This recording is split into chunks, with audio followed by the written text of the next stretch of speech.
Good evening, ladies and gentlemen, guys and girls. How are we doing out there, cupcakes, on this glorious Saturday evening? How we doing? Big George, Evening. Steve-O, Evening, mate. You all right? Tony, Good evening, everybody. and Only Fools and Horses granddad's with us. So, have you come Can't see down the from chat. Where's National? the chat?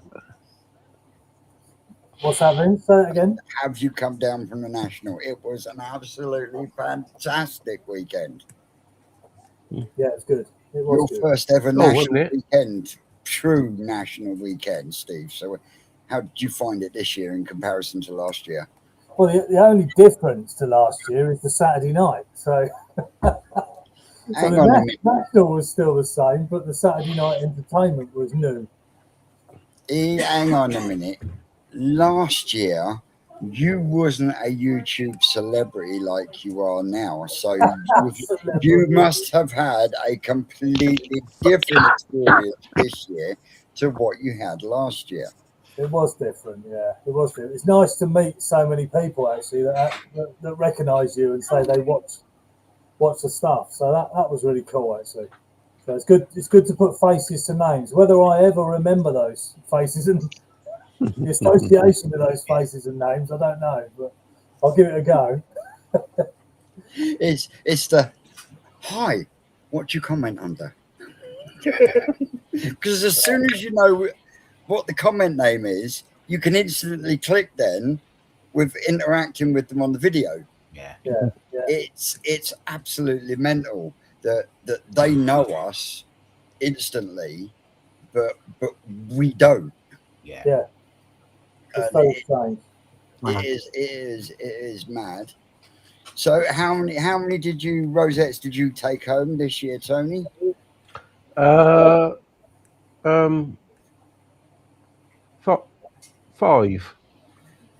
5. Yeah. How many firsts and how many were from New Forest? I had a first, 3 seconds, and a third, and 2 of them was New Forest. And those 2 were the Shishui yes, and the Achiba.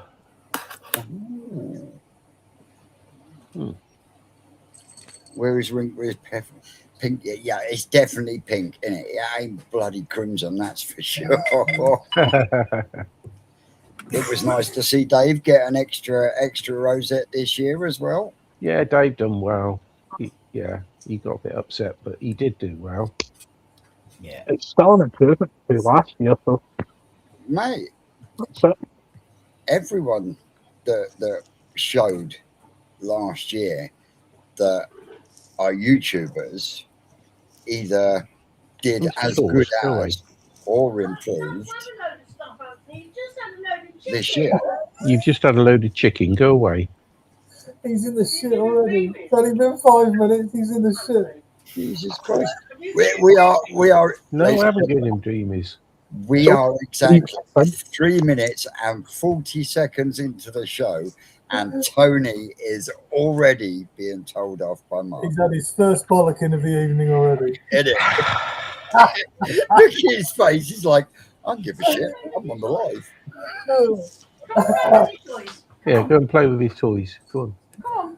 Oh, dear. Yes, Cashy, you are right. No one could tell my feet. English bread when they were with other fish, because literally I actually, and as Sue is my witness, I actually asked the gentleman who benched my fish, once the benching was finished and they walked away, to pick out of 11 fish in the vat the 4 fish that were Japanese, and he picked 2, the only 2 that he knows that Rick doesn't do, and that was the Piat Suri and the Black Mogon. What about your mouse? You want your mouse?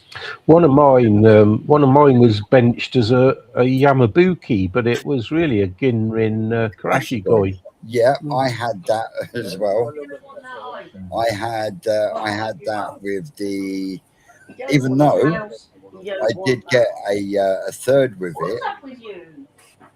Is she still having a go at you, Tate? Or is she having a go? She's having a go at the cat. It's Yeah. really loud, Tony. That's all we can hear. Take Paul Bodies out. Come in. You don't I want think it? you're gonna have to tell her to shut up, Tony. Oh, yes. He's Oh dear. He's muted Yeah. his microphone. They are Bloody quieting her hell, it's down. Phil Mitchell. Phil Mitchell. Oh yeah. Isn't EastEnders on tonight then? Well, obviously, we've got it on Twisted Coin. Phil Mitchell, good evening.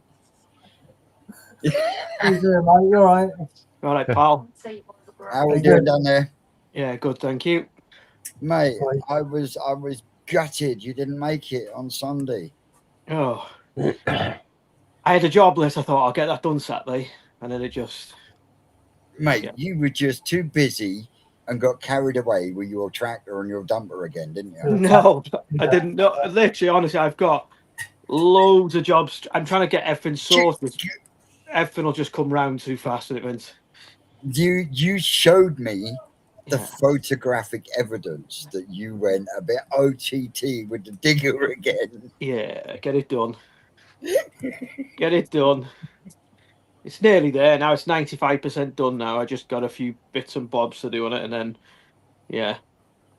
I probably won't fill it though. I probably won't fill it up though. I don't think. I may as No? well. No, I think I'll leave it because the water comes down there in that pond into the other one. If I fill that up, it's going to take the water going into the other pond, isn't it? For now, if that makes sense. Yeah, so in effect, you're just going to let it fill up naturally. Yeah, and I'll just leave it. What I'll do is I'll just let it settle now over the summer, and then I'll just let it. Yeah, just let it fit. It won't take long to fill once you have a few downpours up here. It'll soon fill, will it? Well, yeah, in British weather, it won't take long. Yeah. No. Is everyone else all right? Yeah. Everything else is doing absolutely swisheroony. Yeah. Got a trophy again. Again. Yep. And I got a trophy with a Gazod survivor. Yeah. That's even sweeter for me. It didn't win in the Gazod competition that year. Yeah. But a year down the line, and it takes for first in size in class and best in class. It's like, get 10. Fair play. Fair play. But yeah, this year's Gazod is set to be a really good one, because after talking with Rick yesterday, I think there was about 78 people that have actually taken Fry to enter into the competition. That's good, isn't it? There's a lot of YouTubers out there. There's a couple of dealers out there that have joined in as well. So you've got Dan the Nutrient Man. He's involved. You've got Joe from the Koi Perspective. I know Rick is growing Lee Hadfields again like he did last year. But like he said, we need extra fish in that pond to be able to do the content of selecting through and keeping fish back, and why we kept them back to grow a little bit more, etc. Because otherwise, if it's just Rick's amount of fish, when it comes to the first selection, you'll go right, that one, and then it's done then, isn't it? So with having, I think he's got Mark Oxos as well, because Mark's going through a pond build at the moment. So there's still going to be sort of like 150 fish there in that body of water that Rick's going to be growing. And we will, like we've done on other years, is the progress and the selecting that we do, but we do it on video so that the people doing the growing show Let's see. can follow on. What varieties are they, Vince? We're doing Shiro. We're doing a once in a lifetime, mate, because we are doing Shiro Atsuri. Showers. Mate, Rick's growing Allens until he gets his grow on done as well. Mr. Tates are going out this week. Are they? Yes. He is in. Yes. Mr. Alan Tate is also in this year's Gazod. Blimey. Is Alan going to film any of this then? Because we'll never see anything of Alan's, will we? Well, It would be nice if he give us a little bit on the group, but knowing our Mr. Tate, he will like to keep things nice and close to his chest. I hope you don't release him into that lake of his. I mean, I can't believe half of the chat group didn't even contemplate food processing normal pellets down to crumb to feed their fry. Hmm. Yeah, mine aren't just getting Copham's crumb to come with them. That's for sure. But all's fair in love and Gazod. You'll have to join in one year, Daryl. Yeah, I will do, mate. Yeah. Put him I in mean,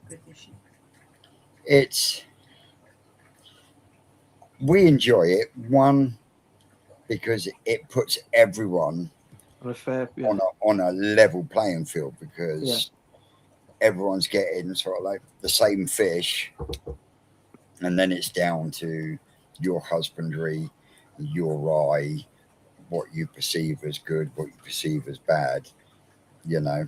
What size are they now, Vince? What sizes are they roughly? They little, just little. They went out between that and that. Yeah. Yeah. Yeah, and it's been a real headache for the farm. It's been an absolute headache for Rick, making sure that everyone that's entered has had black fry. So of course you think you've got all your first Karaku, which is you take all the white ones out. That in itself is very time consuming. And then once they get up to spoonable size, they then have to be graded through again for all the white ones that got missed when you're doing the first Karaku. So there's a second selection. Then they'll have a size selection before they get gone out. So all in told, by the time they go out in this round of Gazwods this year, by the time people get their fish, they will have been sorted through at least 4 times. I've put 4 cm on mine at the moment as well. But in width, they're like Tamasabas now. The biggest thing this year is the fact that it is Shiro Otsuri, and if you watch the live last night, he like he said, you know, the amount of black fry that comes from that parent is like sometimes between 2 and 5% of the eggs. Yeah. So by the time Rick's sorted and sent out Are you back? Wads first before he then even thinks about what he's got left for the farm, which isn't a lot, especially on the When did that start, Vince? That started You're going to get me into trouble. The first lot went out a week before the national. Get me into trouble. There was a batch went out this week, and I think the last of the collections and the postages, because of holidays and stuff, are going out next week. Oh, yeah. And Got a what spare pond outside there, Vince. Yeah, well, give No, Rick a call, and I'm sure we can sort something out. Yeah. You know, everyone gets their fish, and then they get from when they get their fry until the 1st of November. Now, in previous years, it has been judged on the best fish. So you pick the best fish out of all the fish you've grown on, and you would enter that into judging. Yeah. And the winner gets whatever prize Rick determines is going to be first prize this year. No one's been disappointed in previous years.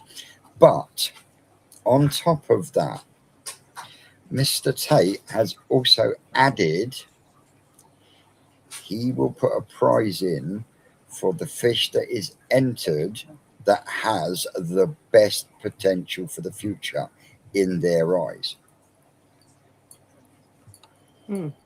Interesting.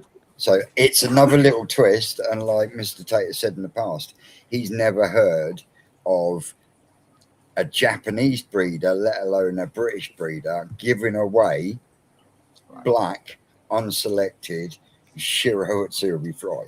Yeah. So it is a first, and as Rick has said on a couple of occasions now, it ain't ever happening again. Because in comparison to the usual ones we do, the last ones we've done, we are still dealing with sorting fish out to make sure that everyone is getting an Even. It's also one of the farm's best, most reliable lines as well, isn't it? That he's given away there. You know what I mean? It is. What they're known for is their Shiros are banging, mate. And add that to the fact that they're a small farm and it's one of their only line. You know, they got a few lines now that do well, but it's one of their best known lines that they're doing it with. That it's madness, really. It's meant on it, you know. So it is this year. It is a once in a lifetime chance. You know, there are 75 odd people out there get the option or the chance to have a real quality show potential, parent potential fish that could possibly have stayed at the farm. Dan, the Nutrimare man's added another one as well, hasn't he? Oh yes, he's put a wager. Dan, the Nutrimare man, he's livened the group up with a little wager. Everyone that's in the Gazod, if they want to get hold of Dan the Nutrimare man and put in a tenner, and then the biggest fish grown in the Gazod will win the wager pot. In which direction, though, Vince? And we're not Can it be in width? We're not talking width-wise, Tony. So not your width. rugby balls are fucking... Not rugby ball? No. Oh, that's a disappointment. No footballs either. I thought I had that in the bag. Mate.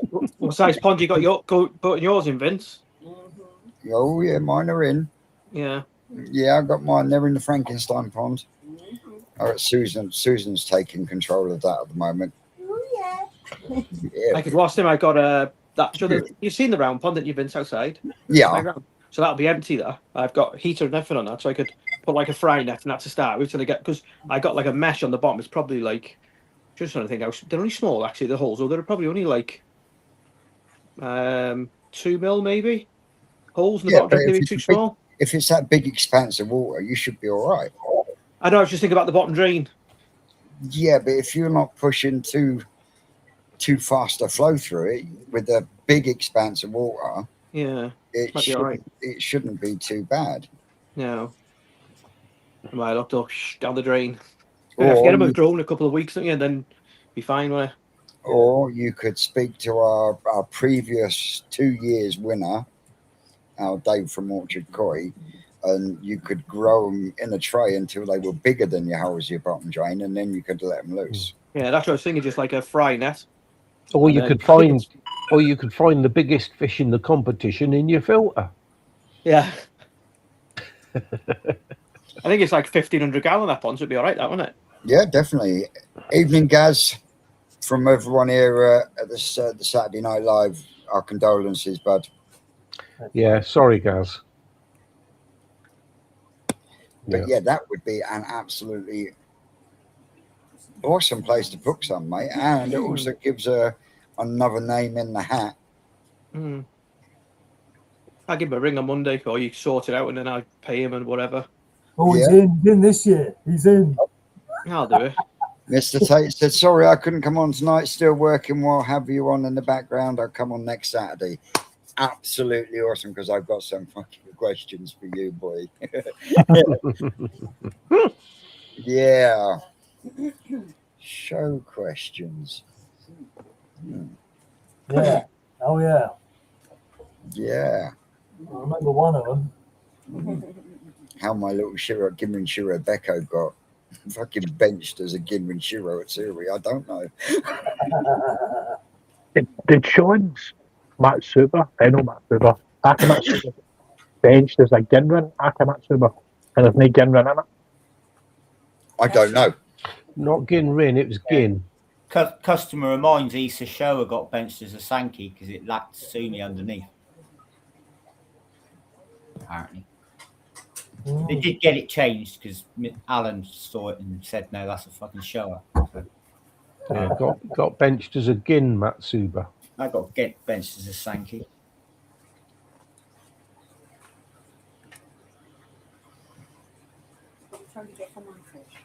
What did Tony get for? Yeah, what did you get? Anything for Susan's Akamatsu for Tony? Yeah, I got a second for it. See, Well done. Yeah, Susan picked that fish for him. yeah. Picked out 2. I killed one of them. You're not supposed to say that, Tony. Fucking hell. Almost as brutal as Tim this week. I'll tell you, it was cracking having an international guest at the farm this week. How are we doing, Cashy? Oh my God! All you need is a little white cat now, and you'll be.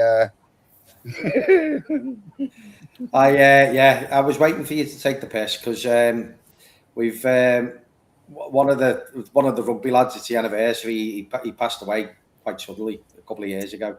So we every year we do a walk and we have a little toast of rum at the grave, and it's 12.5 miles, and we do a few pub stops on the way. So I'm knackered, and the dogs are flat out.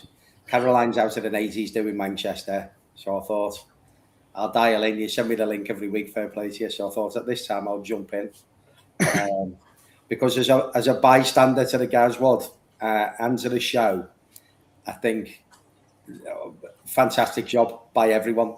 I think Rick's done a fantastic job with those sheroes to get them to where they are, to send them out. I know you mentioned it before. I've been listening while I've been having my dinner. And he has the phases and everything you have to go through for shero to get them out to everybody is phenomenal. They're a great fish to watch grow because they change so much. Absolutely superb. I think everybody will do really well and be really impressed by them. But the performance of the show for everybody was superb. The fish were immaculate. I thought the show, Matt and the people at the show did a great job considering the temperatures, considering the amount of spawning that was guaranteed to go on and did. The water might have been murky, but the fish looked well. I think it was a little under-attended, if I'm being honest. I think there could have been more people there.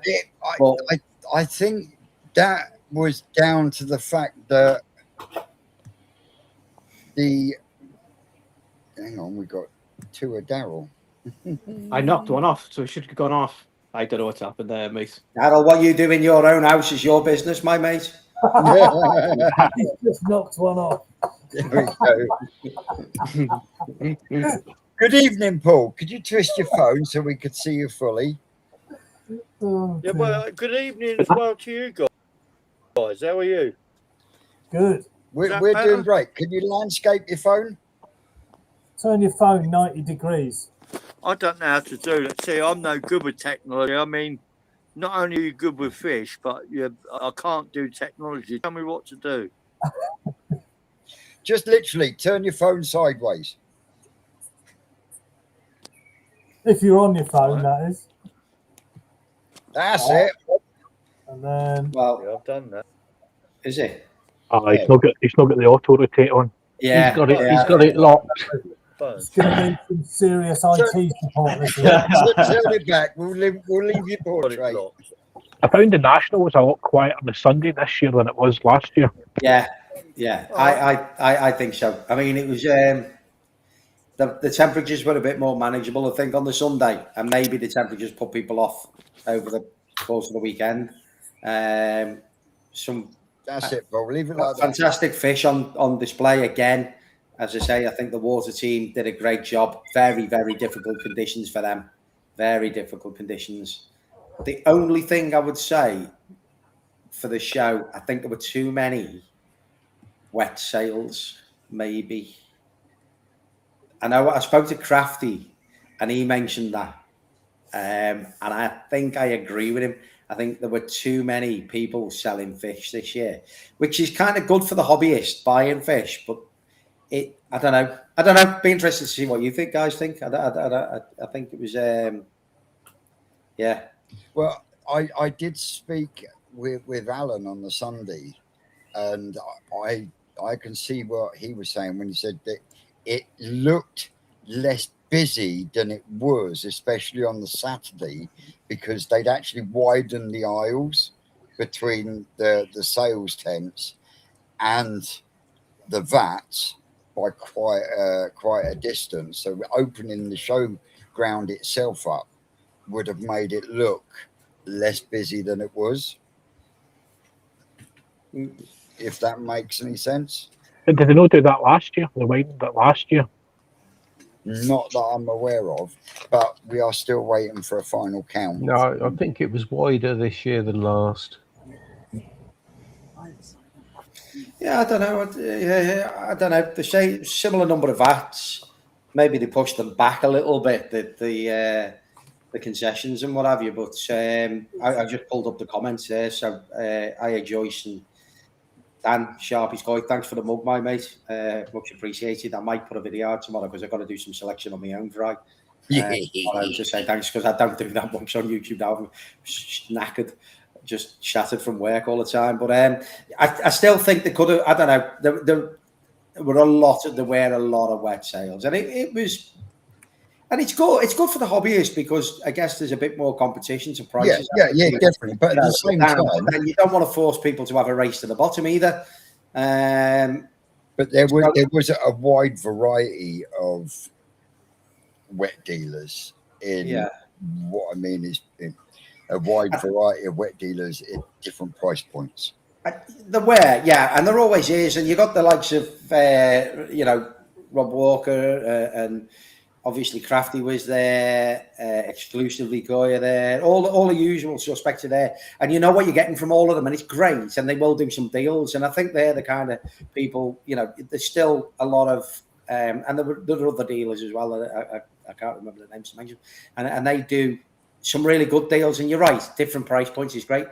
But I think what was missing, because also you've got Burton's there, you've got Easy Pond there, but not everybody's looking for a drum. Not everybody's looking to spend a couple of £1,000 at the show. There are people who do. But you can go online and do it, and there's a place for those guys to be there. 100%. I'm not suggesting they shouldn't be, but I think this year what I missed was there was a series of food stores, Airstones, all fine weren't there. Disappointed with the ice cream, Robin, but yeah. And the miserable sods at the burger stand who disappeared as well when it opened. You couldn't get a burger. But that's not on the show. That's down to the venue, not the show organisers. They did have the Sky Bar though. Yeah, but again, most people are driving on the Sunday. I mean, it's all right. It's nice having it, and the music was out, But again, I think food stores and just the general stuff, pumps, Airstones, thermometers, just general, the general sort of pondy stuff that you break through the season and you want to go and get it. I did miss North not being there this year though. Yeah. Norfolk. The music coming from the Sky Bar stopped me monetizing my bloody video.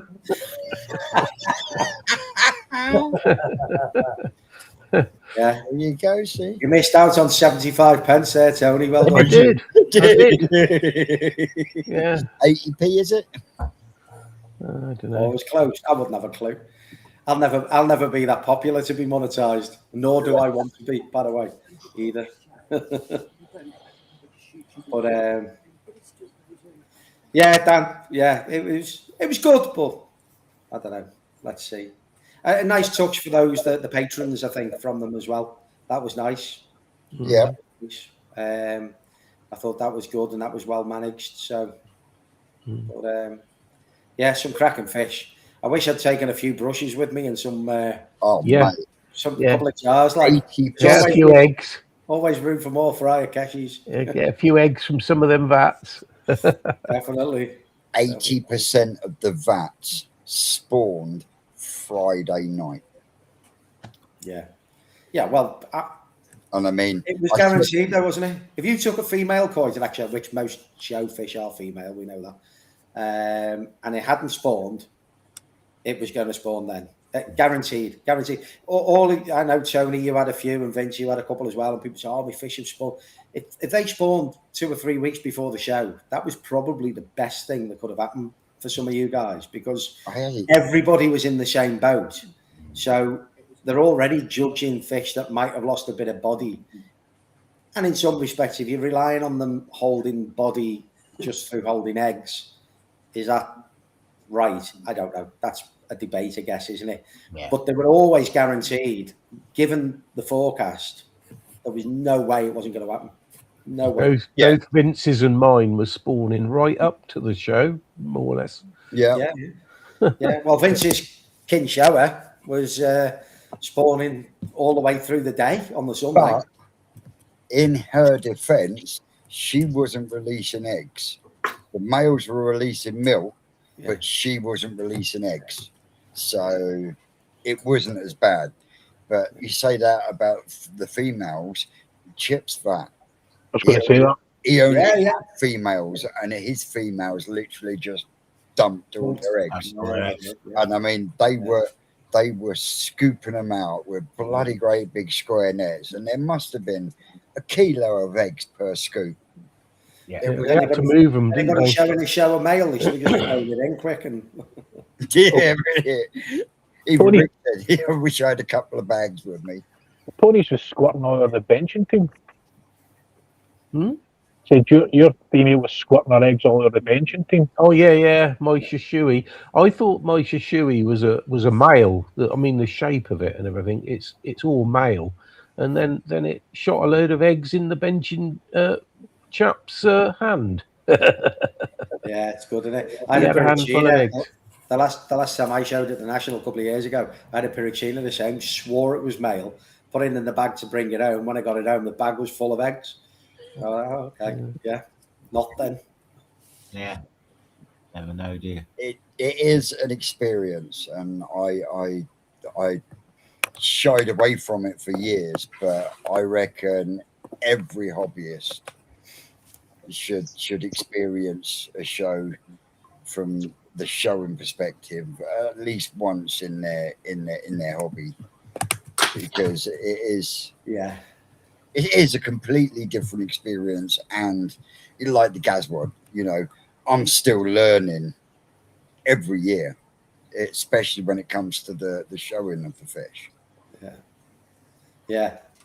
Yes, guys. Yeah, you're right. If you got the eggs out of them, they'll put a bit more weight on through muscle and everything else. So. But yeah, Vince. I mean, I remember the conversations we used to have, mate, before you started, and it is a bit of a leap for most people. They don't want to take the pride and joy out of the pond, put it in basically a plastic bag. People who don't know, people at work and stuff like that, ask me, well, how do you get a koi to a koi show?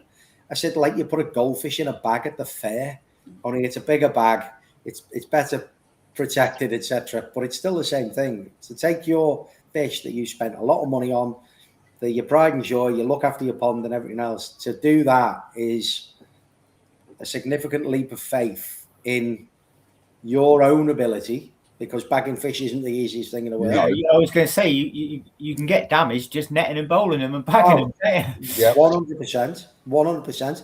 I mean, and that's an art. You kind of learn to do it on your own fish, and you're always taking a risk if you need to get them out. But to try and get them in and keep them in show condition, and then get them out at the end of the show when they're stressed, the water's not the best water, after a couple of days, and get them home again in one piece, and then get them into your pond. Managing that shock to them and taking that risk is quite a significant leap. But I agree, Vince. I think if you keep more than just pond fish, if you keep koi because you want to keep the best koi, because the hobbyists, people who keep pond fish and pond koi, the best koi is the koi they love the most, and I will always put that ahead of anything else. Yeah. But people who show or breed them or want to try and produce the best koi they possibly can, and people like Daryl who are buying in the best koi and growing them on in fantastic lakes in North Wales there, and everything else that's going on in the indoor ponds, and Rick and everybody else, to put them in a bag and take them to a show, that's a massive responsibility. That's a massive thing. I was disappointed with you, Marcus. What have we done? Well, you wasn't there to help me bag my fish up. Bag Do you- box anyone this year. Do you know me and Rocket Boy was the last two to leave the ground? Was you? Hang on a minute. Hang on a minute, Tone. Yep, the world's smallest violin. Right, we had a question from Jonathan. Question: why do we show in the summer as opposed to the winter, spring or autumn like the Japanese? Well, I think a lot of it is down to the great British mentality. Fuck me, we struggle to get people to go to a national show in the fucking summer. Do you know how hard it will be trying to get them to go to a koi show in the winter? Yeah, if they had to put a coat on instead, yeah, you'd struggle, wouldn't you? You know, really. And I understand what you're saying. Coming out of winter is when they do look really, really, really crisp. But what's got you?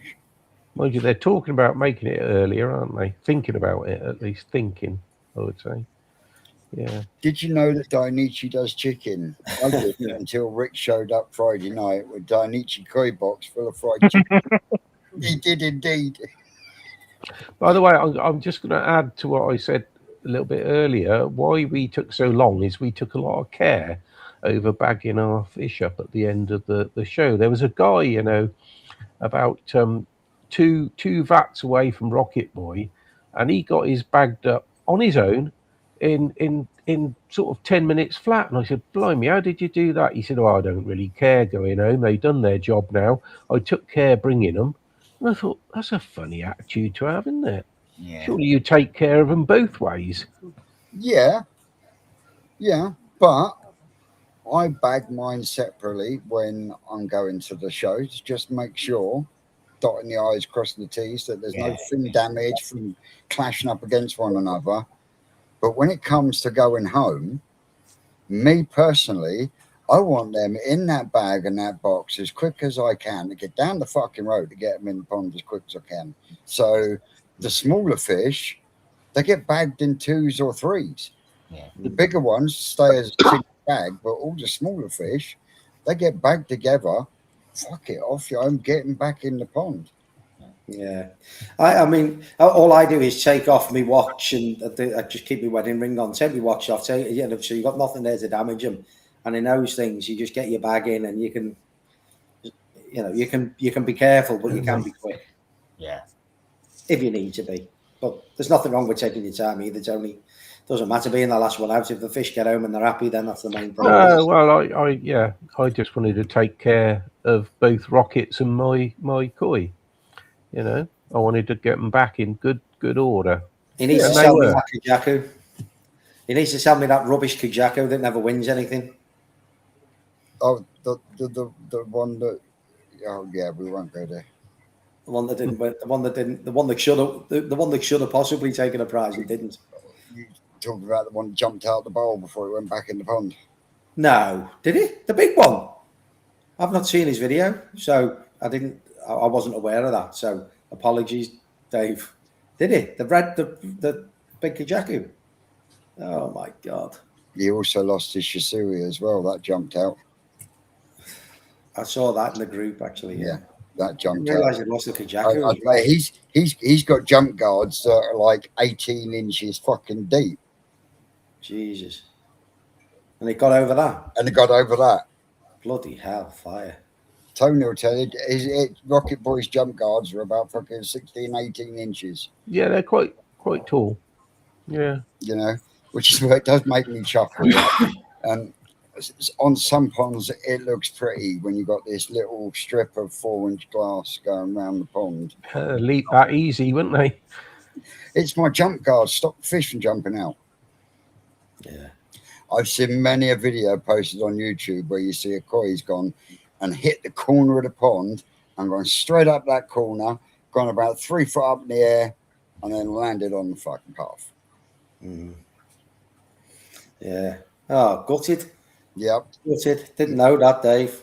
He was absolutely devastated because that was a cracking fucking Shisui as well. Yeah. But again, it's koi keeping, isn't it? Yeah, it happens. It happens. I saw on the group one of the Gazods jumped. Somebody had a Gazod that had jumped. Yeah, I don't know. Are you talking about that one that turned into a rugby ball and then got kicked in the pond? You know, I put that video of the Gazwods up today, Vince. Did you look at it to the end? I didn't get that far, no. I would suggest you go back and have a look at it to the end because there's something on the end of that. I've got my sources. I can get my own back. Don't you worry. No, and about you. Oh no. Makes change then. No. It's to do with my arch enemy. Oh. You're talking about that orchard koi bloke. Yeah, that's it. Orchard. Dave. It's a good job he didn't take his kin shower to the show, innit? Yeah, innit? But he can rib me as much as he likes on that group. You know, I still got a trophy for a fish. You did, mate. You absolutely did. With a Gazod. Yep.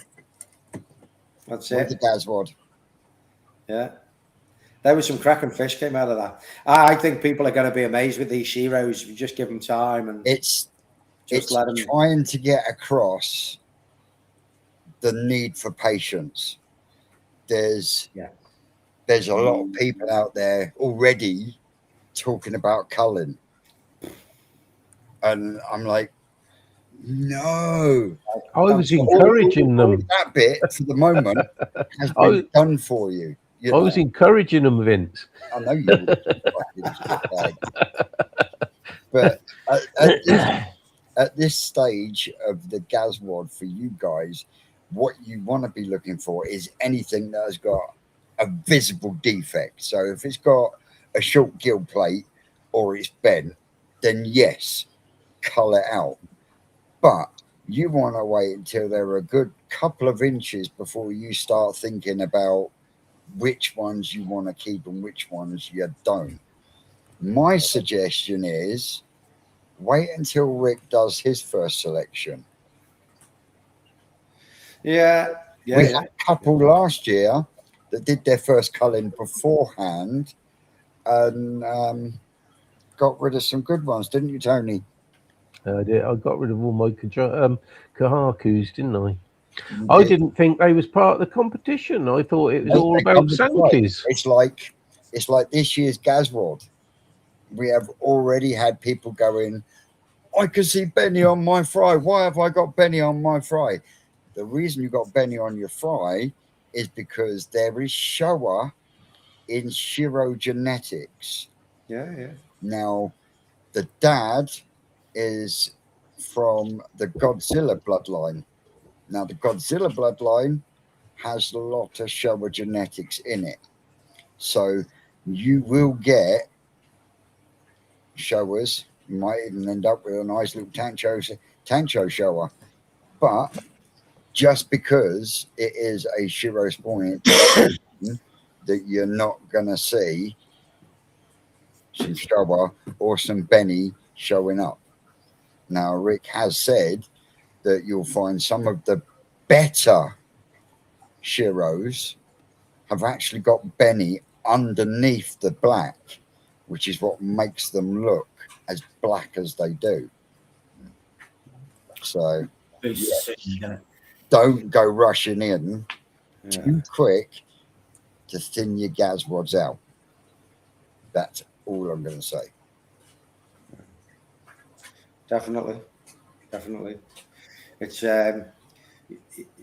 body shape and skin quality is the only thing to be looking at on the first cull when you get round to the first cull. When you get round to it. You want to get a good bit of size. Pattern will keep on developing for a long time, Oh yeah. Months and months. So I'm developing body shape at the moment. I just need to stretch them out afterwards a bit. Oh, yeah. Round is a shape. Oh yeah. So, have you ever done the fry thing, Daryl? No, not the fries. No. No, Why not for is growing. it something that's never You don't get interested? fry from Japan, do you? Really, it's nothing really No, that comes from there, is it? Really? no. No. But I would like to in the future, though. I was saying, was it? I think I said the other day with something I've got here for a bit of a, bit of an experiment to learn Yeah. sort of thing. Get something like a Sankey out the pond or something like that. One of the nice ones, and just have a bit of a Mate, it's bit of a addictive. thing with It's. it. I was just going to say, you won't. You Mate, won't stop. Not with what you've got, mate. Yeah. If I had your place, I mean, It'd be interesting, wouldn't it?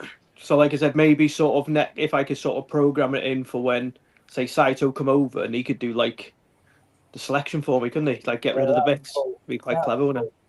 He'd know what to look for. He'd show me, wouldn't he? Mhm. In theory. take care, guys, Take it mate. easy, guys, bud.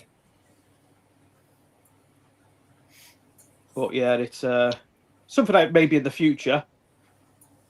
But Yeah. Mate, if you've got the space there, give the Gazod a go while you've got the chance. Especially, yeah, I got a pond there, like I said, heater and everything. I could just chuck them in there, couldn't I? yeah. It's like I think it's 1,500 gallons, so it's plenty big enough that round pond. Plenty big Yeah, enough. easy. Plenty big enough. Yeah. Many liters. Put them in there. See what they do. Mate, How's the prep Fish going? there, Daryl. Sorry. How's the prep going, Daryl, for the harvest event? It's where you sort of said is actually doing it still now over there on the computer, like organising, and yeah, it's more like trying to tidy everyone up because we had a lot of trees blow down in the winter, so I've had to. I think we've moved. Tell lies. You've been too busy playing. They've blown down. No, we had some ones, the bigger ones at the top, so they snapped off. So we moved them. I've got to dig the bloody stumps out, which I'm not looking forward to. That's the place where pond number 4's going, right? No, that's where the dip was. Really, that's what I was thinking. No, I think I'll have the other ones on that triangle. I'd probably get another 6 on there, probably. But last time we was down, he's like, those trees have got to come down from there, and I'm thinking about putting a small puddle in. How big is it now, Daryl? Oh, it's good size, like about 30 meters by 15, something like that. So And how many deep? Oh, but hell, I reckon it's close to 4 meters. Fucking hell, that's a meter more than you fucking told me. Yeah, roughly. Yeah, that would be built, but it's a good size. You know what I mean? It's fucking good size. Yeah. But what I'm going to do with that one is, I'm going to, because we've got like water that comes from everywhere for the farms. What I'm going to do, I'm going to divert some of it and just take the rainwater down there. And if I can get a borehole, use that for topping them up in the winter, in the summertime, innit? Yeah, that's what I'm thinking. But it's just trial and error, isn't it? Because that's why I think the top pond is gets a green on it because it's getting that much nutrients. Because sometimes when you drop the filters and that, so it's figuring out which drain goes where here. Because you've got a massive, some go like down one field, go the other. So I've sort of figured them all out now. And some of them, when you drop like certain ponds, some of the water will end up going down there. So Yeah. I think when you're doing that, the waste is what's causing the duckweed. I think go too much nutrients. I dyed the water the other day, put the fountain on continuous, and it's still not as bad, but yeah, it's cleared it up a little bit. But the fish in the bottom pond are doing really well. They're looking well. They're on about. It must be fucking Saturday Night Lives. They are charging round after my big fucking Asagi now, right at this moment in time. It's because of Tony's in a vest. You couldn't fucking write this shit. Tony's in the house. Do you reckon they put on some size then, Daryl, already? Yeah, they've grown. Yeah, they've grown. Like I said, they're on. Bloody hell, mate. They're on. How's Jigsaw looking? 400 seconds they're on at the minute, so it's like on the odd. So they start at 6 in the morning, and then finish at midnight. I find them they feed loads better at night time. Don't know why. Oh, wow. They're all different, aren't they? So the batch last time, because they were slightly older, it's just learning on what fish do what, isn't it? If that makes sense. Yeah. Where I find in my own pond here, they feed better yeah, late afternoon, early evening through to late night yeah, than they do morning to late afternoon. yeah.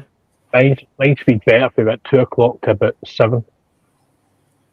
Yeah, when you go down there, say like I've been down there, it's just going dark. To be fair, like I've got it going off every 2 hours. Last year I did it every 3 hours. So it's just a trial and error, isn't it? You know what they want to do. So like I said, I think with older fish, they feed in a bit more relaxed, aren't they? With these because they're younger, they're just ravenous all the time, aren't they? But there's plenty. You want to see all the snails in there. There's thousands in there. So they're I hope eating all them. spoon feed in my jigsaw. Yeah, it's looking well. To be fair, looking well. But like I said, there's two Sankeys there. You want to see how big they've got to be?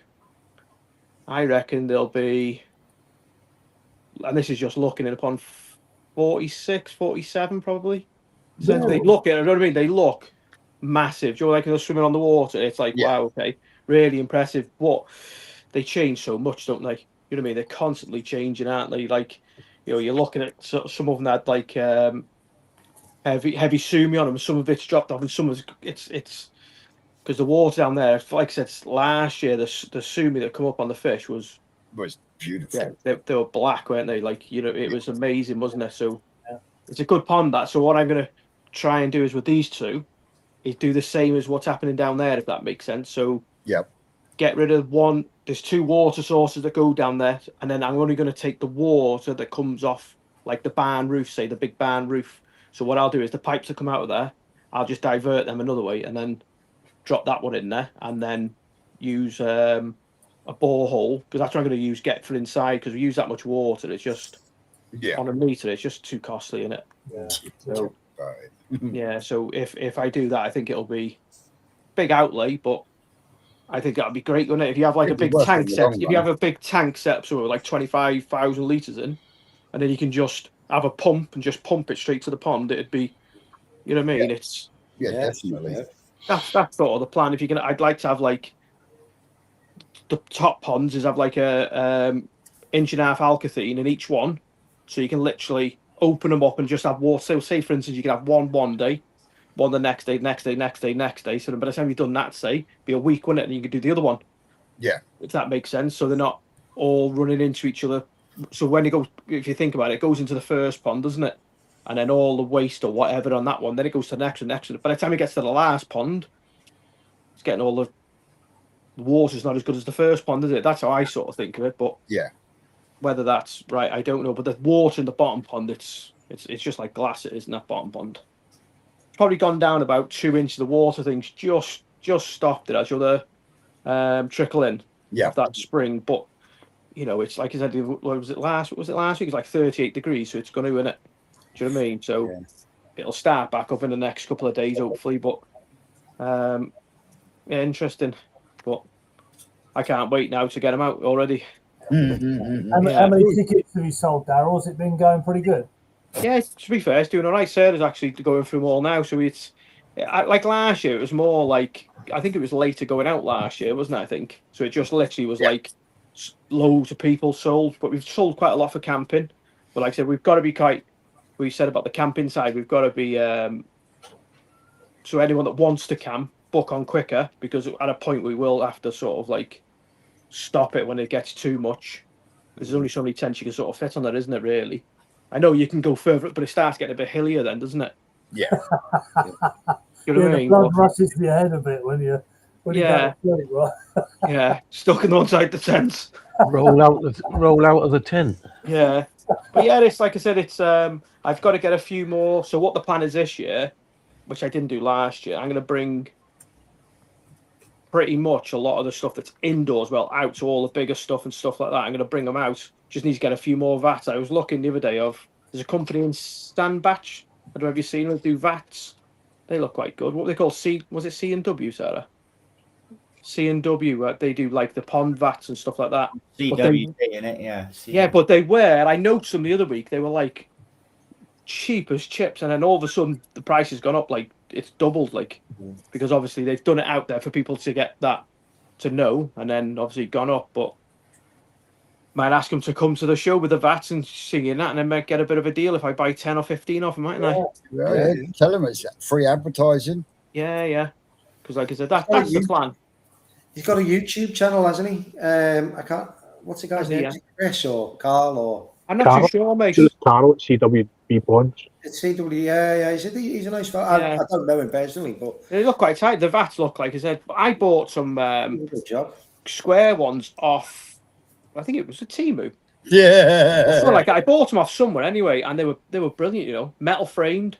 Yeah. They were absolutely brilliant. I think they'd be good for like the smaller tools. They're only like. Are you talking about the ones with the clear panel on the front? No, just all blue. Not them ones. No, just all blue. But it's trying to find them. Like there's only certain places that sell them, if that makes sense. But but like I said, I'm a bit wary about buying the rounds of, because read some of the comments and some people.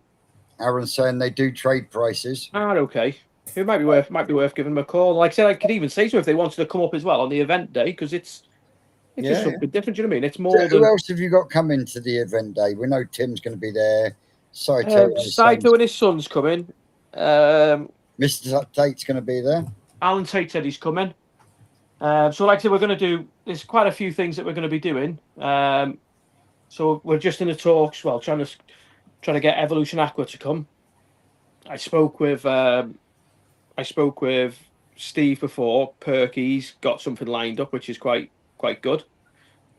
We've got what's her name? Fenland Lass coming. Yep. Oh yeah. So we're, like I said, it's just sort of it's what's that? Sorry. Yeah, Snoutwood Trotter for the food still. I think he's doing a barbecue on the night time.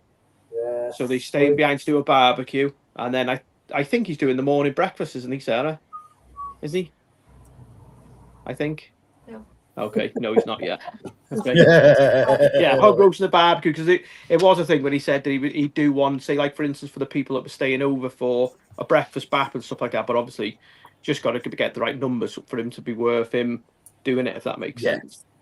But yeah, we're gonna, like I said, try and do. So when Saito comes, maybe do like a live auction thing for some of the fish. So I'm going to get him to pick. So he'll come up because I want him to pick or organize all the fish, because I think it'd be quite good, really. I didn't do it last year, as in video it, but I think this year try and video it him doing it and selecting all the different fish and where they're going to go, and and then I think it'd be quite good. Yeah, and then, you shooed us all the way last year. But no, I don't mean on the top one. I mean in the inside, Joe. The inside ones, yeah. Yeah. So all the toes I've got different ones and different stuff, because at the minute they're all mixed, aren't they? So he can do all that and say, right, we'll do this one as an auction, that as an auction, that as an auction, that as an auction, sort of thing. Yeah, because it was. Does Vince want to do a Saturday night? Yeah, and then we could maybe do a Saturday Night Live, Vince, from the Coy Evan. Yep. Couldn't we? Yep. Maybe get Lee Atfield's coming. What's the date again, Darryl? Sorry. What's the date again? 22nd. 22nd, yeah. 22nd of August, yeah. So when are you over harvesting your pond at Shintaro Koi Farm? October. Is it the 20th, Sarah? Is it? Is it October? I've got the date. I think it's like mid-October. Going to go over and then leave some out there.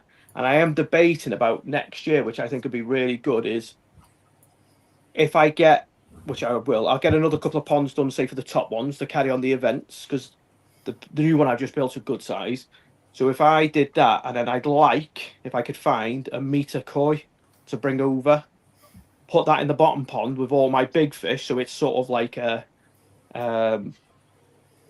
you don't really see that kind of fish getting pulled out. Do you understand what I'm saying? So like, you know, like I've got Sankey's in Japan, like 85, I think 85, 87. What's that? Yeah. So that'd be quite good, wouldn't it, Joe? Like if you do the small stuff, and then the main pond, I'd like a big single colour, like something like a meter to put in there, where it'd be cool, that, wouldn't it? Nice big yammy.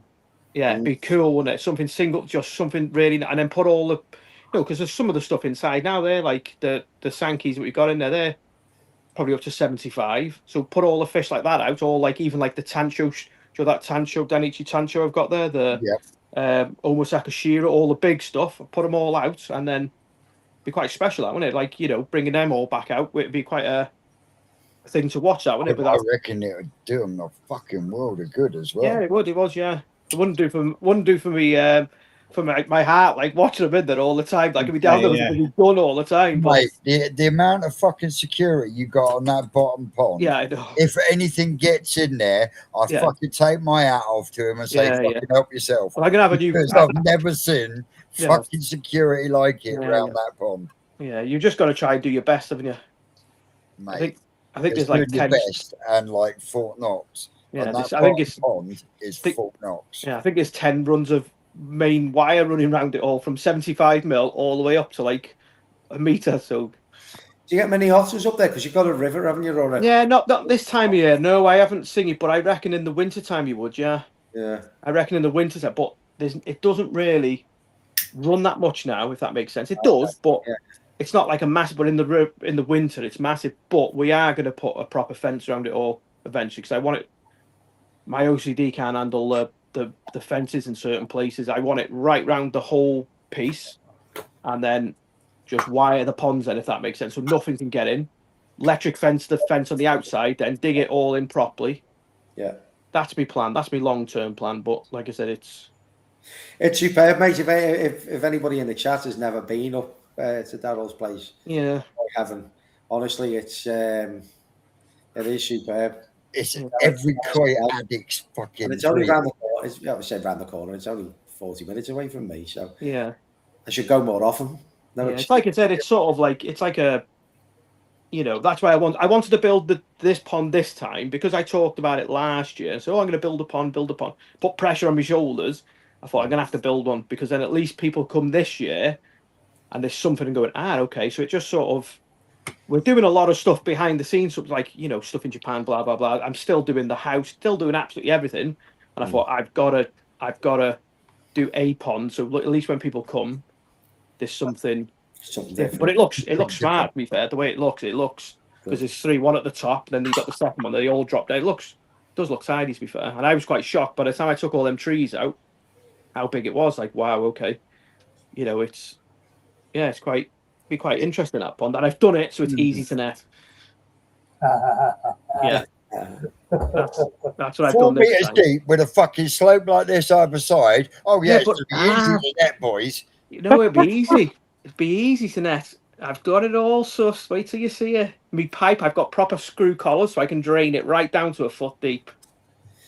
And on the others, so the ground's like that. So literally, it goes from like, say, a meter, and it just drops off suddenly. So literally, there'll just be a bowl at one end. So I've got basically a 4-inch pipe going all the way up, if that makes sense. And then every foot, I've got a collar. I just unscrew it, and then I've got a cap that fits on it. It just drains the water down so I don't have to mess about. And that's what I'll do in the next. So every time I'm doing that, I'm going to do them. Excellent. Just They fucking up everything. Yeah, that's what I'm. Dancing, lads. Yeah, Sharpie's asking in the chat whereabouts in Wales. He's up at the fucking back and beyond, up the top. Outside Mould in North Wales. Yeah, I know where it is, but yeah, just not far from Mould. Yeah, so, I'm about 5.5 hours from Not too far. That'd be worth coming to camp over, wouldn't it, Vince? Yep.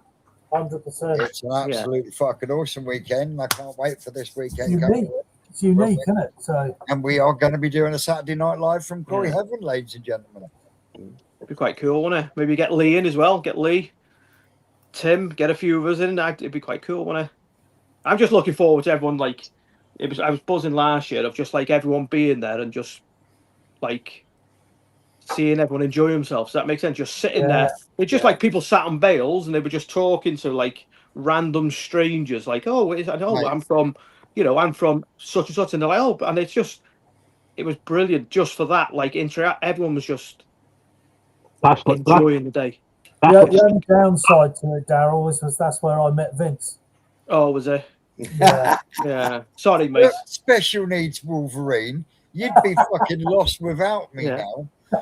I didn't recognise Steve with his beard when we were at the show on Sunday, and I was like, I know the face, but I was thinking, who the bloody hell is that? And then it dawned on me. You thought it was Father Christmas. That is our special needs Wolverine. Pain in disguise. It was a Saturday night. That Daryl was something similar to you're saying there. I think it was 60 of us just sitting next to random folk just blathering. It was brilliant. Oh dear. What's that? Sorry, mate. I didn't hear that then. Sorry. The show of the weekend. Oh, yeah. Something about caber tossing. Yeah. Oh, yeah. Hang on. The boss is calling, so I'll have to jump out. All right, I'll catch you guys in a bit. Well, one question before you go, Cashy. Yeah. That's for the blue pill. Red pill or blue pill? Red pill or blue pill? The wife's just phoned him now to take the blue pill. Red pill. Hiya, babe. Oh, I thought we were going to get. I thought we were going to get a bit of conversation with Caroline then. Yeah. Yeah, so the thing is, Daryl, all the information's on your website, right? It is, but yeah, it's on the website. Sarah's still doing other bits. But yeah, it's all on the website. So it literally just go on there if you just come in for the day, but like I said, it is only pre-book because of the same reasons, like we were saying before, making sure there's food. So like if you go somewhere, like we're in the middle of nowhere, like there's no shop that you can walk to or anything like that. It's literally, yeah, we are in the stick. So literally everyone books on for the reason being is that we can make sure we've got. That's right. I'll bring the Coleman stove and some cans of soup. It's just literally because if people turn up and there's no food or thinking, then it's like, well, there's no food. It was this and that. So we can just make sure that we can cater for everyone, if that makes sense. That's right. Yeah. I'm all right as long as I've got a fag and a Red Bull. Yeah. If you're quick, you can book camping for Friday night and Saturday night. Yeah, Friday night and Saturday. But like I said, at some point, we will cut it off. For the reason being, is it just? I remember, like I said, it was sort of like days before. You know what? I was cutting the grass. Like just, I want to be really trying to be a bit more organised this year, so I can sort of make sure everything's perfect. Famous last fucking word. No, I've got to like slow it down again this year because I don't even remember it last year. It was that busy, which was great, but I want to enjoy it as well with everyone else. Do you understand what I mean? So it's sort of like talking to people, getting to know people. So it was just literally like 100 miles, which was that are willing to help, mate. So if there's anything, you yeah. need help with, But it was sort of like, you know, it was down to like times if we offered him. And the next thing we know, we're both getting a message going, look what I've done, lads. And we're like, we fucking offered you help do that. But I'm watching him. If I got something, I could just get up today, say like go to bed, and then just something on me, and it's got to be done now. Like I can't. Yeah, I'm 100 mile an hour. It's like let's get the machine. Let's dig it out. But I think, like I said, going back to like draining the ponds. So drain the ponds earlier. Like last year, I wanted it to be so people could see draining, and it was an absolute bloody nightmare. Do you know what I mean? It was stress because you're trying to drain it, people standing and watching. So this year, I'll probably start draining it on the Friday night, just start draining it. There you go. Paul W says it was organised last year. Stop being hard on yourself. No, it was all, like I said, it was really organised. But if you sort of want to go do it a bit more, how's the word? If it gets a little bit bigger, you've got to make sure that. So it's the same as last year. Like, to be fair, it was Paul that works with Tim. So Tim Waddington, he was here and he just jumped on and started helping. I never expected it to be that busy. Does that make sense? People buying and stuff like that. So this year, I need to anticipate that. So when people are actually buying like little toes, I can actually talk to them. Rather than being in a mud pond, and everyone's, because what happened is they waited for me to drop in the mud pond, and everyone was there. They thought, right, everyone's there now. We'll go up and get all the tow, and people run up there today. And it was like, so it's Sarah's got like a bit of a itinerary, whatever you want to call it. So literally, so like this is what we're going to be doing at this time. That's the plan. Yeah, makes sense. That's the plan. So are we going to have an axe thrown and caber tossing? Yeah, but you're going to be on the board, and it's going to be £1.50 a throw, and if you hit him, you get a fish for free. You're supposed to be my fucking mate. Can you imagine the Imagine how the axes would be thrown up, Vince. We'd be loaded. I'd have no fucking limbs left, but I'd be loaded. Yeah. Well, like like I said, everyone's welcome to come out. Like to auction pushing you off the edge Get of lost. the wood. Yeah, did you hear that then? What's that? Walking the plank? No, Sarah said she was going to auction for pushing me off the bloody jetty into the water. Yeah, fucking Now, right. yeah, bearing in mind it's only going to be about 6 inches deep by there because we're draining the pond. But thanks, Sarah. Yeah. Yeah. Oh dear. A broken leg and everything. Then it'll be that'd be great. Well, I've got. I tell you what, I've bought. I've got to build that as well. I when I went to Japan, I bought the zip tops for the pallet pallet boxes you get. So you get the zip tops. I bought them. I have. So when Vince, what's his Rick goes up, he wants to go to that place. You can buy them for peanuts. With the zips, everything. You just literally clamp on the tops. Yeah. I think they were like 43 quid for a zip top, something like that. So I bought two, and I'm gonna basically because I've got the I had that one on the back of the quad, didn't I, last year? Yeah. I'm gonna do that. So when I've done one, there's clean water straight. So there's two. Does that make sense? I think it'd be easier, wouldn't it? Well, so what escapade and what's the word? Venture is your daughter going to be doing this year? I mean, it was like marshmallows last year. Was it going to be quad tours around the farm this year? God knows what she's got on her mind. She'll have something lined up, mate. I can tell you. She'll have something on her mind to make a pound or two. I can tell you that. Yeah. Well, she did well. I bought a what's thing this year. I've just had a new flare mower for the field, so it'll be so much because I was doing it last time on my little sit on mower, wasn't I? Do you remember the little one? Yeah. I've got myself one now. So it goes behind the quad, and that'll be quicker. But yeah, it's. But any ideas that people have got or they'd like to do, then we're open to suggestions really because we're doing it for everyone that's coming out. So why don't you auction off Vince's beard? Yeah, cut it off. Something gets to nip it off. Huge, yeah. But like I said, we've got a few ideas of auctioning a few bits, which is going to be quite interesting. So yeah, we're gonna. Yeah, there's quite a few bits lined up, and it's just making sure that we're organised to sort of. Because I didn't even see the raffle last year. I don't even like we've got to do the raffle. No point. Full W on most of them. I mean, little girl's like, I've already done it. I was like, okay, fair play. But I've got, like I said, we've leveled the field as well. I've had like 100 odd ton of soil on. Do you know when you come through the gates? Yep. Onto the field, and then you had like the other gate that was at the far side. There was like a bit of a undulation in the ground. Well, I've leveled that. So I've leveled that. So that's a big word for this time of night for you, isn't it? Undulation. Yeah. So basically, I just want that. So because where we had the vats last year, I was quite limited on where we could put them. So I've leveled that now. So that was a job. So I need to get all that seeded and bloody fertilised for the grass to come back through. See, but Ben, I'll catch you later. You can pick up Eva for work. All right, mate.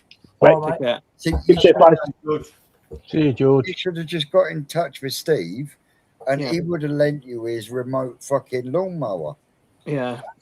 It goes out on its own, cuts the grass, comes back, charges itself up, goes back out again. I think that's probably overkill for it though. It's all right on a lawn, but just sit on fire in the middle of the field. And I don't like that anymore. Yeah.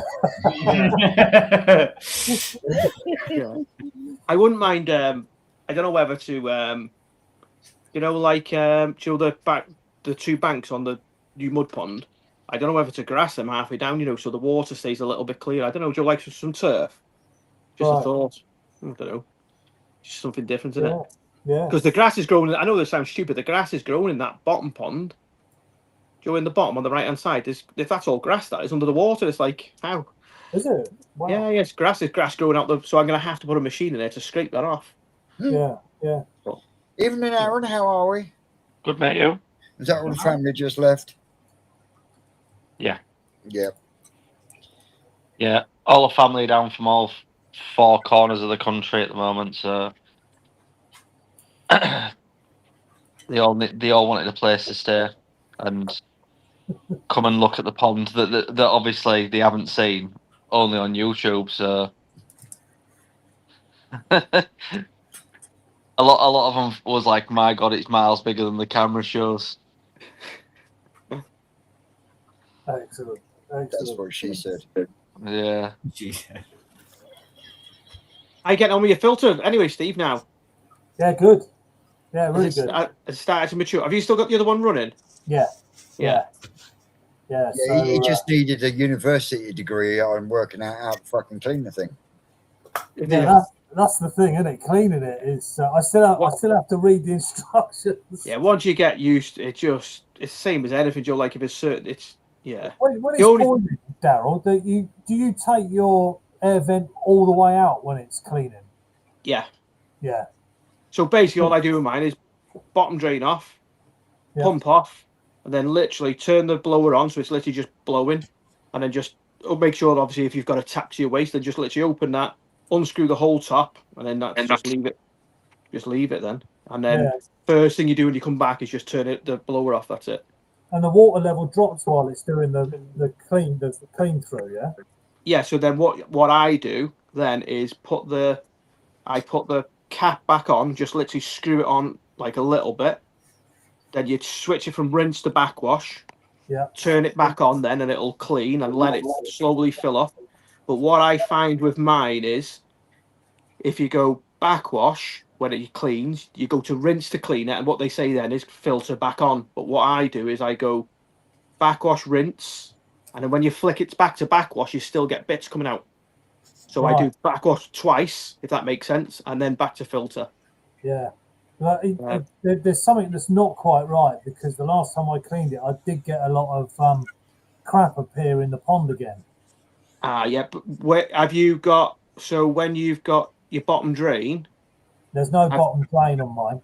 Yeah. So So what's happening is, so what will happen is you must have an isolation valve though from the pump, because there's a non-return valve in it, but I suspect it's not keeping all the crap from going back. Yeah. So basically, what will happen is, you see what you say, like for instance, I don't turn my bottom drain off, it'll blow back to the pond and it'll bubble inside the bottom drain. So you've got to have.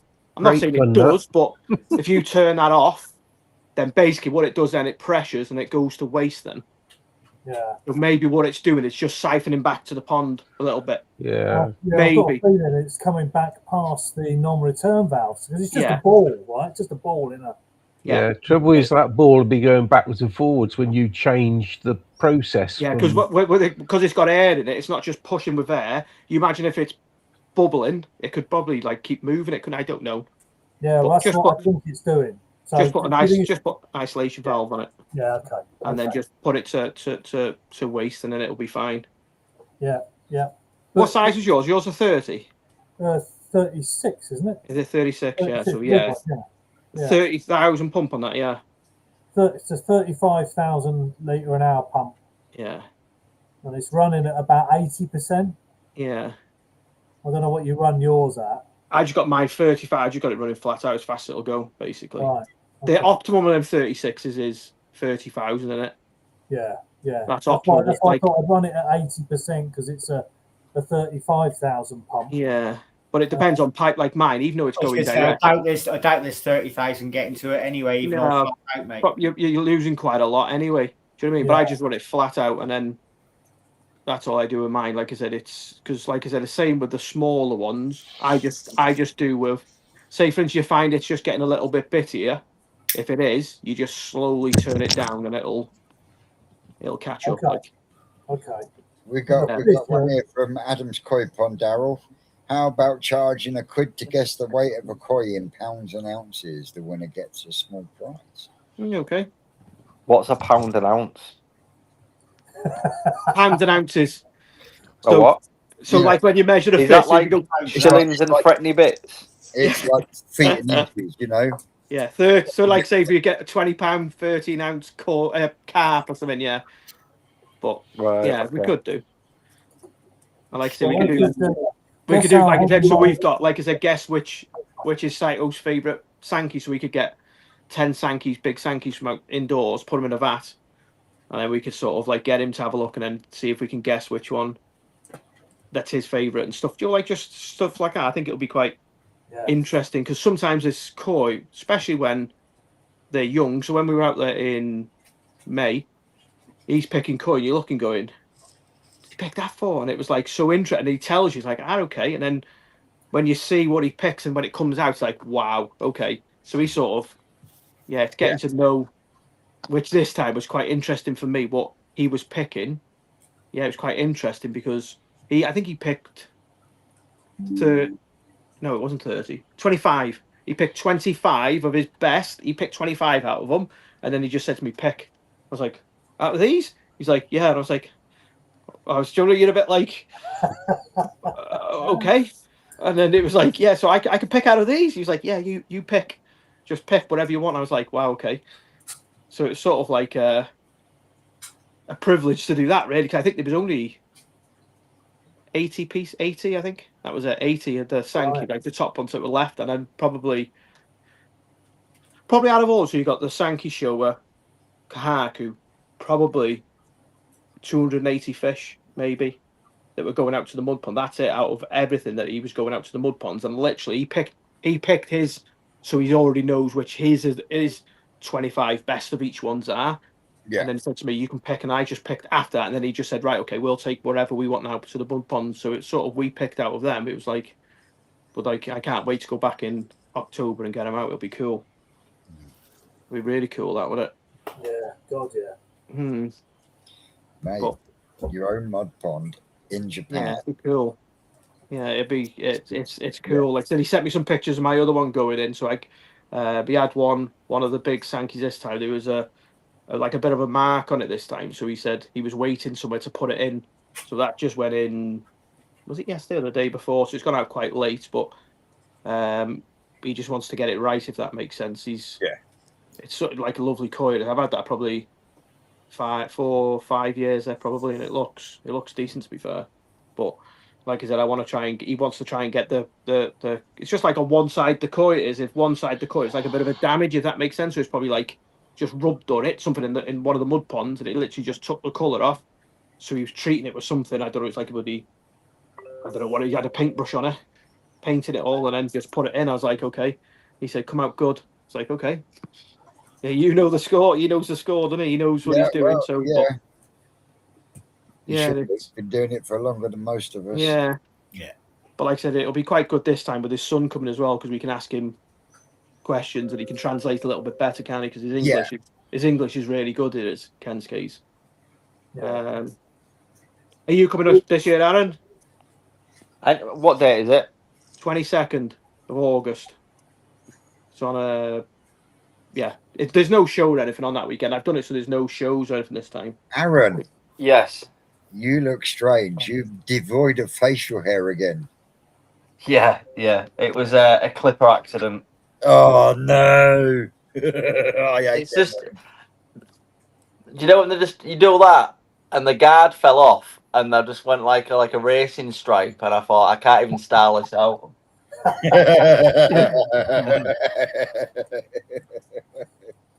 22nd. Yeah, so it's Friday. So it'll be, some people are coming up on the Friday to camp over, Saturday camp over, and then go back on the Sunday. That's what some people are doing, because they're camping on the field next to the mud ponds. It's like a weekend, really. I'll write it on the calendar. Just put best events. Yeah. Hey. I don't even have a tent. I'll have to organise that. Don't do it. Perky did. I ain't doing that. Don't do it. Perky did. Use, Aaron. You what, mate? I got a fishing bivvy you can use. Is that like an open tent? No, you can trust him. No, it's got zip front doors on it. It's got double skin. I seen the state of what Perky thing last year. I was like, yeah, sod that. Yeah, like I said, he did an amazing job. But he actually seen what he did. I was like, wow, fair play, mate. It looked really cool what he done, but I knew the outcome because Mate, straight in the morning after. He was ripped off, bless him, wasn't he? He's like, oh, I'm so tired. But yeah, Do you know what's mad though? Right, wasn't that just next to his car? Do you know if it was really cold in the middle of the night? Wouldn't you just get in his your car was right next to it, yeah. His car was right next to it. But like I said, with this weather, what we've been having, it was just literally at night time, because we're like, you get like there is a river by. Then you've got the water. It was like there's a bit of mist on there, Vince. Yeah. So there's a bit of mist, you see. So it was, not all the time that there happens. was some dew as well. Yeah, that's not what happens all the time, but it's like I said, just come prepared that it's North Wales. Gary's asking if there's any good hotels nearby. Well, there's a couple of good sheep huts. Yeah. There's both, like, a couple of miles, but there is hotels, you know, like. Gary, hire a camper van. That's like a hotel on wheels. Yeah, it's the only way. Failing that, just fucking hire a van and chuck a blow up in the back. Yeah, easy. Yeah. Yeah. Well, we've lost your volume, Daryl. At least I have, anyway. Yeah, I can't hear him. He's calling hell out you, Vince. I can hear him. He's calling hell out you. About. That's real tight, that, Dowell. You shouldn't say that about him. Aaron, that's class, mate. Yeah, I wouldn't say that about Vince either, personally, but you know. Is it back on now, Vince? Yes. No. Yeah, my battery was just on the verge of going. It was, so it was going a bit mad. My phone trying to switch off. So, yeah. Sean's Koi Pod says you could try a koi judging competition closest to Mr. Tate when surprised. Yeah. Yeah, we could do, like I said, there's loads of things. We even looked at like doing what did it last said? Doing where we could like the judging thing, wasn't it? Where we like pick the winner. Yeah, so yeah, so everyone could pick a koi, people's choice koi, and then we can see just to sort of like get everyone to interact with it. Like I said, you know, I'd love like a little eventually is some kind of a little show for everything, is it? Just like little bits and bobs and then show, and then everyone comes and they're the judges. And then you could have like, say, I don't know, Alan Tate, you know, Tim Waddington, you could have and then you could have Shintro, his son, like them, pick there, and then you go, fucking, I was bang on there, I was right there. You like just what's that, sorry? Yeah. Yeah, it's professional. Yeah, just something, I don't know, just make it a little bit more. Or just say, I was miles off there. But it just shows we could even pit Mr. Tate up against Sato Shintaro.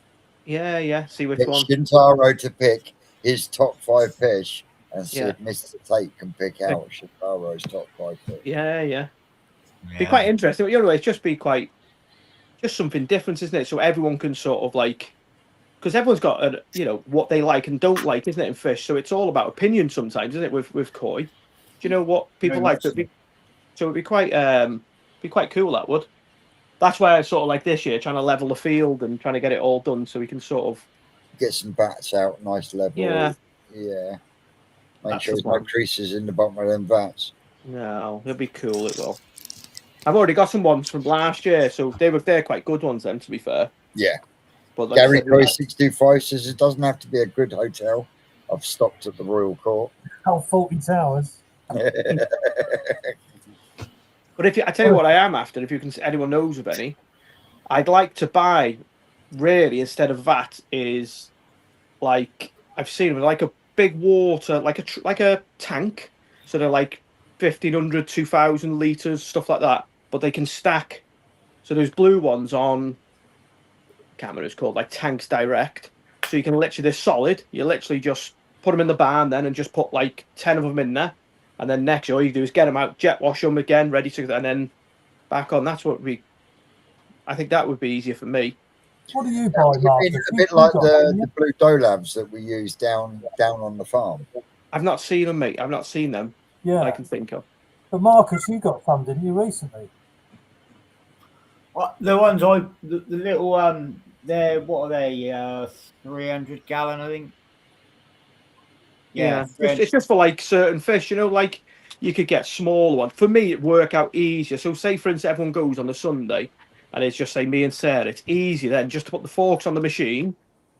Yeah. Put one inside each other and you just scoop them up and put them in the barn rather than taking down. You wouldn't be able to stack these, that's for sure. Yeah, you can stack the dolabs because they've got fork things underneath. Yeah, even if they're black. Do you know, like black ones? These ones are blue, but if you see them, I think it was Tank Direct they were called. Yeah. But I'd like them so they stack. It'd work out easier for me because then it's sort of Dolabs stack, because that's the zip covers you were talking about. That's for the Dolabs, isn't it? Oh yeah, yours are like the square ones, aren't they, Yeah. mate? Yeah, that's it. Got But- a grey one here. Yeah, I've got the grey one here, which I've got the lid for.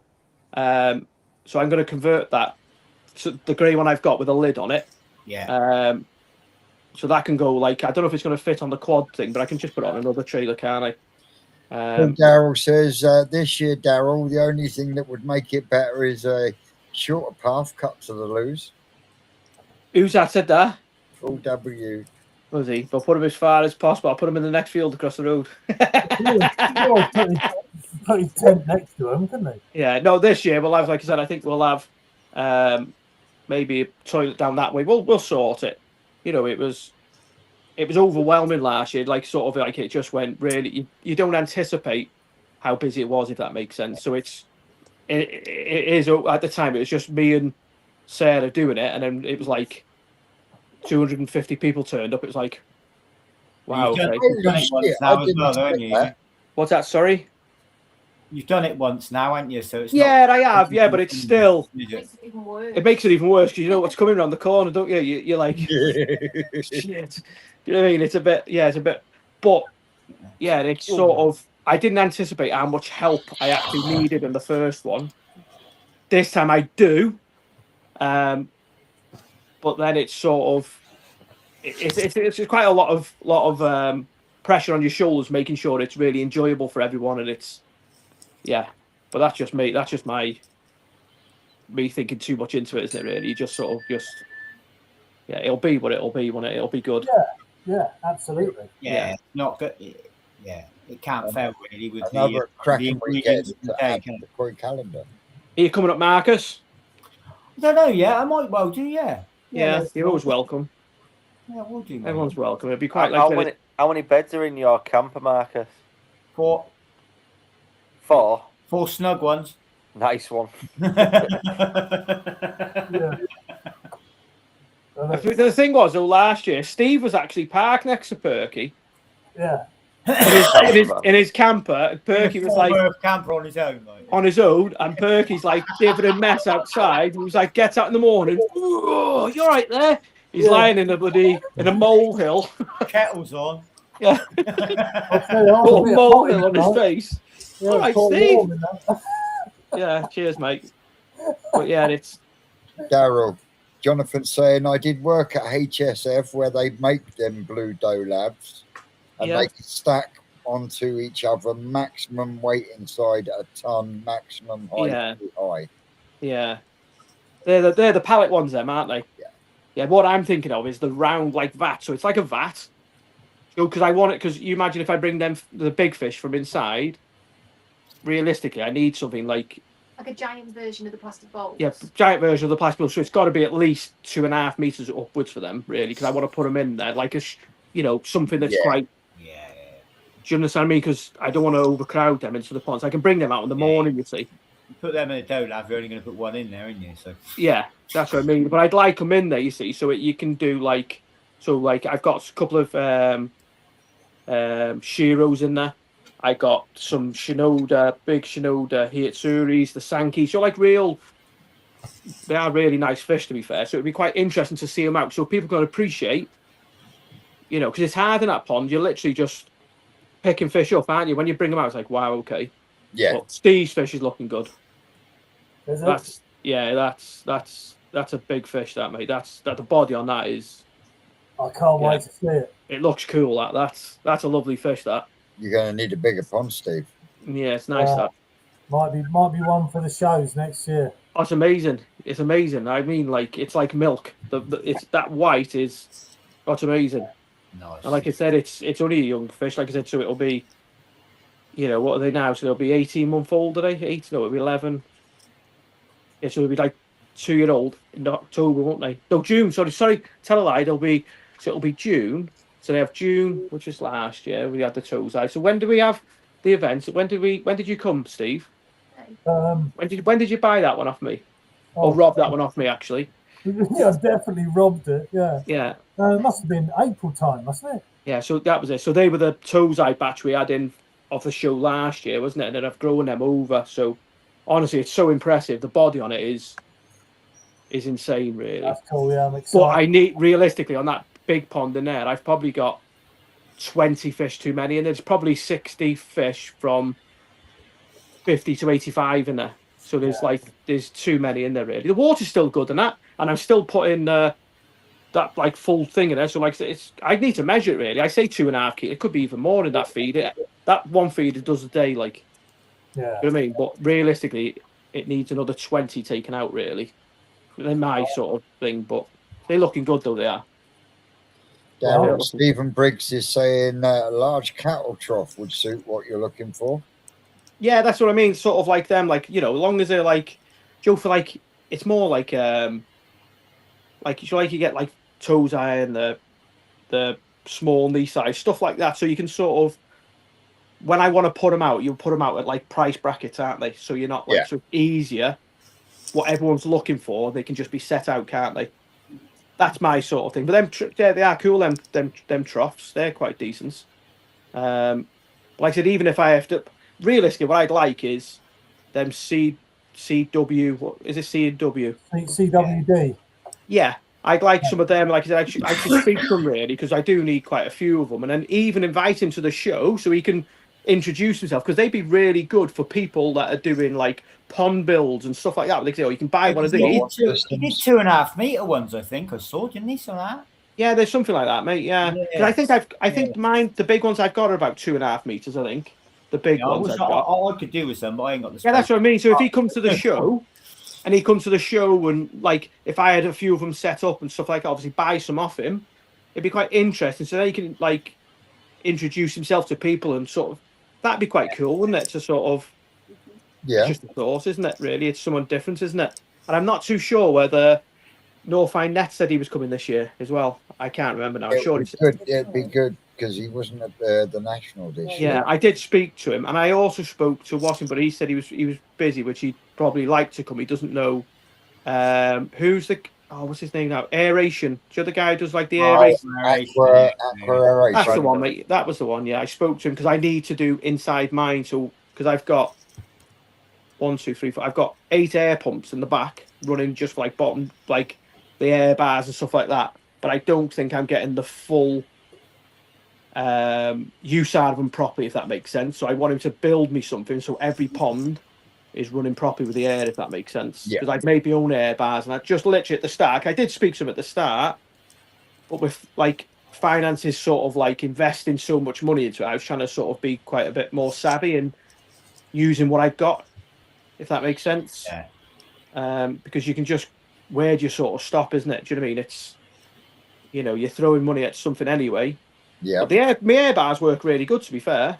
But like I said, I'd like it a bit more, because the front ones, I've got it all on the switch in the back, and so it's all piped up. It just literally wants manifolds and stuff like that, I think, and then different air bars and stuff. But yeah, it's where you draw the line, isn't it? You can try and catch the fry if they spawn again this year. Yeah, there's nothing in there. There's no. I tell you what is in there. It was on my live tonight. So a lad who worked for me. Did I tell you, Vince? I probably said anyway. But anyway, I'll tell you it again. So a lad who worked for me, we netted the pond, right? We had a couple of little chagoi, only small little things. I think it was like 4 chagoi. Anyways, we pulled them all out, and it was this benigoi. So I put it out now, put it on the side. And I said, right, okay, I'm just going to go and turn the spring back on now, so the water's running, yeah? So I come back, and I'm like, where's that fish? I thrown it back in. So what do you mean? So I thought it was going to die. I said, so we've just spent, the last 2 days draining the pond to get the fish out, and you've chucked it back in. Not going to catch it again. So he's chucked it back in, and I've seen it the other day on the side, and it's probably like 4 times the size of what it is. But it was, if I remember rightly, it had like a kink gill on it, if I remember rightly. But I couldn't see it the other day when it was in there. But yeah, he chucked it back in. So there is a rogue benigoi in there as well. Fantastic. But I'm hoping, I should have really, shouldn't I? I should have got some Emfryer when I should have, shouldn't I? But that day we saw them. There was loads, wasn't there? Yeah, tons. There was loads. Like I said, it was a bit But that's what I was saying is, Joe, like the tempted to jump in and put some in my fucking welly boot. Yeah, you imagine, like I said, Joe, like the ones that we've got, like some of them, say some of the Sankeys that are indoors that were outdoors last year, using one of them as breed, and then put them into a mud pond. Do you know what I mean? Like the fry and stuff like that. Do you like, and then have it so people can come and get involved, and we can all, I don't know, net it all and get the fry out. It'd just be quite cool, I think. Just something different. I've never done fry stuff like that, but it'd be quite interesting, I think. Raisin fry is bloody addictive. Yeah, but it'd be just quite interesting because this is my sort of mentality and thinking about it is with the koi that I've got indoors. Yeah, that they're not all of them, but 80% of them fish in that mud pond, and sorry, in the big pond, are exceptional quality. Them ones, they're really good quality. Yeah, so surely out of one of them, you could get one of them to breed with a good male to come out looking good fry, surely. But you never know. One way to find out. Yeah, a lot of that is variety dependent, though, isn't it? Yeah, that's what I'm saying. Yeah, it's sort of because, like I said, so when you go to Shintro's and he's got his breeding stock, some of them don't actually look amazing, but he's like, at these ones, I get really good patterns out of this. This one, I get really good skin out of this. He's like, so it's each one of them does you different. see the parent fish, they're 8-9-year-old, battered to buggery, but they're like I said, some of them, like I said, so he has got some Sakai ones in there. So some of them are Sakai cross. The cross with them, and you look at them, and they are big. You're like 90s, and you're looking at them. But there's some of them like you're looking, thinking, but it's. I'm looking at it and going, bloody hell, it looks rough. But then he's looking at it. It's probably the best koi for producing the best fry. Do you know what I mean? So I can relate to that because the amount of times when we've been putting parents together, and I said to Rick, why that one? It looks fucking ugly. Yeah, but I get really good out of it, or I get this out of that one. And then combining the two, like you think if I bring the ones back from Japan this time, which are like, say they're 85, they've already got the genetics, so they've already got the genetics to grow, if that makes sense. So that'd be quite half the battle, wouldn't it? And then like the fish I've got in there, so they're like, say they're 75 now, they're only young, so they're only 3 year old. Yeah, so they'll be 3. They'll be coming 4 the end of this year, say, so they're already like 70. So they're genetically good. Yeah. So it'd be good. It just be. I just like to. Yeah, I'd like to do something like that, just to learn a little bit more myself. It is. Yeah? It is a massive learning curve. Yeah. And that is one thing that has become really abundantly clear over the last 3 Gazods that we've done. That everyone that does it has a massive learning experience. Yeah, and I tell you what, I have got there, that Shiro, that Osaka Shiro, that is amazing. That'd be interesting to see with that. Do you know what I mean? Because I'm not really that fussed on whether I sold them ones or kept them, so I'd like to sort of use them to learn more for myself in the future. You know what I mean? So you quite a lot of the Gazwadders get a lot of experience on how to keep them alive, don't they, Vince? Yeah. Indeed, Tony. And even survivors become winners. Don't rise to it, Vince. Don't rise to it. If you can do that with a survivor, just think what you could have done with all the rest of them. Well, yeah, there is that. Can't win everything, Vince, can you? No. Got to give someone else a chance. That's the one, Daryl. I think if he won them all, he'd have to have all of that at the national, wouldn't you, Vince? But they were all going to be Kinshower or of that ilk anyway. So, and he got best in class. So I got some nice Kinshower shows here, Vince. There's nowhere else to go. I mean, it was just a very aggressive cull that you did at the beginning, wasn't it? It was that. That was. You already found the best one, so you didn't need any of the others. Yeah, don't need that. Good eye. Yep, the airport decided for me. Things happen for a jam, reason, Vince, don't they? jammy That sod, airline had a better Vincent. eye When than it you did, happened, Vince. I genuinely thought I'd lost a lot because I'd been out and the air pump had shit itself, and it was only when I was emptying the vat that I found that I had 9 survivors, and it just so happened that I had one that looked reasonably good to be able to put it into the competition, and then a year later, even though I didn't win the Gazod competition, a year later, it goes to the show and gets a best in class. So How did you feel when the Gazod finished that yours fared against everybody else's? Do you know, at the time that the competition was done? yeah, not too badly. When I compare what I had to what Dave produced, what he won with on that year, and what Tony himself produced as well, because Tony's been in the top 3 as well last 2 years running. So, you know, Tony's got a little bit of skill growing in himself. It's just keeping them from going into rugby balls is our Tony's problem. I can stretch them out after they've gone that shape. You got to get them fat before you can stretch them thin. What is it? Is it a mandolin? What are they called? Them things? Is it a mandolin? The rollers that you put them through? Yeah, you're washing through. Yeah, Squashed it out. Yeah. What? Just how many more entries has he got in it, Vince? Is there few? Is there or not? Yeah, if you give him a call, we'll be able to get you in. I'll do it. Bit of fun. Yeah, I was saying it's over 76 or 78 people doing it at present. Yeah. Are you doing it, Steve? Yeah. I've got mine split into 2 different environments at the minute. Just in case it boils one. What temperature you got yours at, Steve? They're probably about 27, 28, something around that. So, but I've got some in an aquarium and some in a vat. Yeah. What have you got yours at, Tony? Mine are at 28. Yeah. Yeah. Yeah. I think it's really interesting with them in an aquarium though, because you see them side on and yeah. I used to enjoy it when I used to do them in an aquarium, but it's just too small an environment, so I done away with them.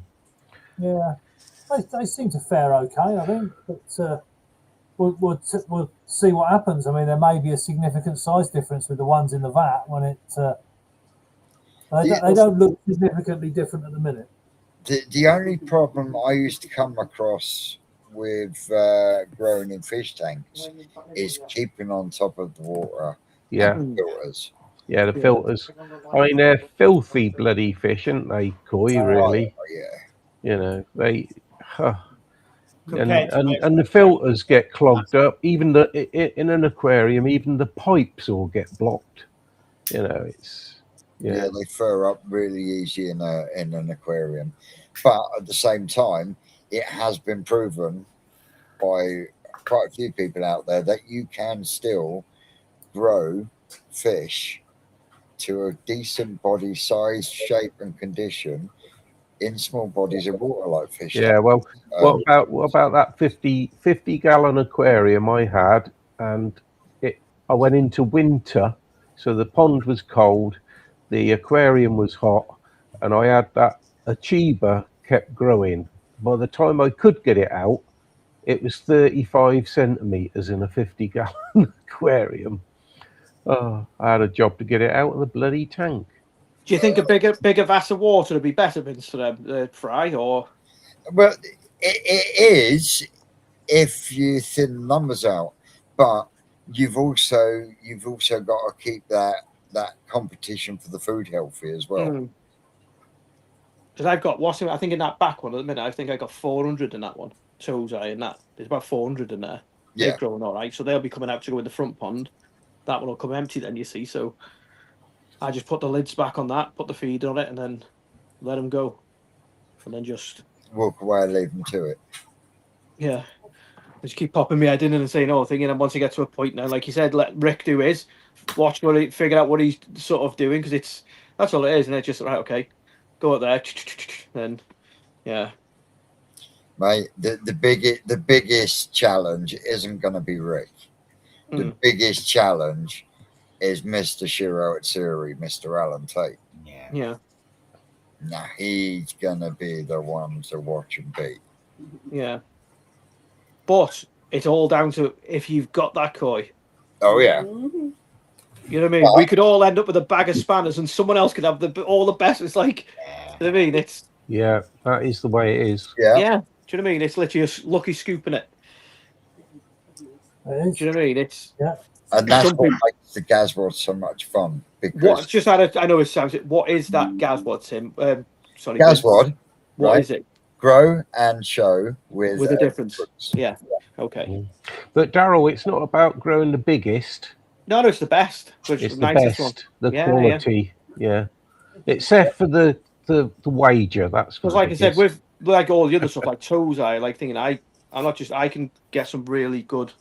You know, I get stuff looking. To be fair, you've seen them all, and you've been saying, "Look good, don't they?" To be fair, all the fish here, don't they? Do you know what I mean? So we have like Tozai coming in now. So we've got some that I've got ready to go out on the event. So they're like about up to 40 probably. So they're looking good. So I like that side of it. It'd be quite interesting because I've never done it with fry. So it's if you enjoy growing koi, then you'll love growing fry. Yeah. Then before you know it, Vince, I'll have a setup in the back with some spawning brushes. The reason I haven't got room to do it is because we've got about 1,000 Tamasava fry here. Hey, I had a tank. I saw a tank outside the polyton. I went, "That's not being used." She goes, "Oh no, I need to split my Tamasava up in that one and that one." I would have said, "I'll get you some fish tanks, love." It'd be quite interesting, Vince. You know, like when they have like, when they have like certain Tozai in, like, say, in Japan, say, or whatever, they'll have like a big net, won't they? They'll put them out and then they just lift that net, don't they? Bring them back in, go through them all, thinking that. So that'd be quite interesting if I ever done it. Is have one of the mud ponds set like that, where you just thinking, and once they're ready, then to a certain size, you just let them all go, then, don't you? Yeah. You know, so that'd be quite cool just to see what they would grow back. Because when I get mine over from when, say, for instance, some from Japan, you do lose a little bit of growth because obviously they're carrying on, and yours are waiting to come back, aren't they? You know, your deliveries and stuff. So it's surprising how much you can, lose in a time scale, isn't it? And the size. In growth, yeah. Well, in quarantining them and all that it's all time lost, isn't it?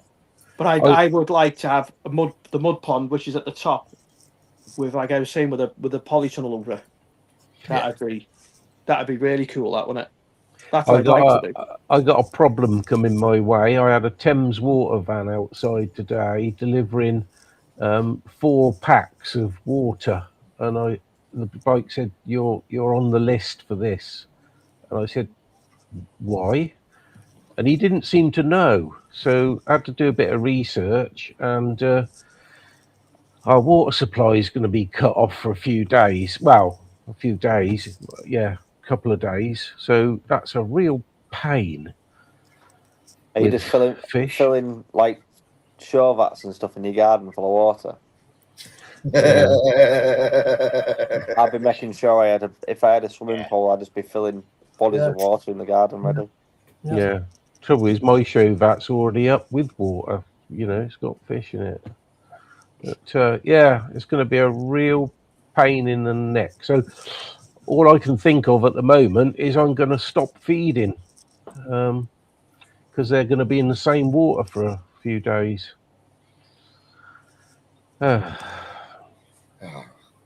Nightmare. There's a couple of centimetres, Tony. He's not getting on his rugby balls. Yeah. How big of a body of water are you growing your frying, Tony? I've got them in a 400-gallon tank. But how many litres is that? I don't know. is it about 1,200 litres? Something like that, is it? Something like that? I don't know. 250 gallons is 1,000 litres. Is that is 1,000 litres enough to do that? Yeah. So you could just do an IBC setup and Yeah. Interesting. You can get a black IBC as well. I like the black ones, mate. You can get them in black, can't you? So they look even better when you take it off. It looks like a proper black liner, doesn't it? I don't know if you've seen them. That's just my OCD. I was looking at them the other day. I was like, they're quite cool in black. If you fence it all off, and it looks like it's a liner then, doesn't it? Joe, if you box it all in tidy, it doesn't look like a. Going to 400 gallons was quite a step up from my 50-gallon aquarium. I bet you didn't know what to do with the water, did you? Yeah, that's it. You must have been changing water quite heavily though in a fish tank, Tony. The size you had your fish in that. Oh yeah, 3/4 of the tank each time, at least. Yeah.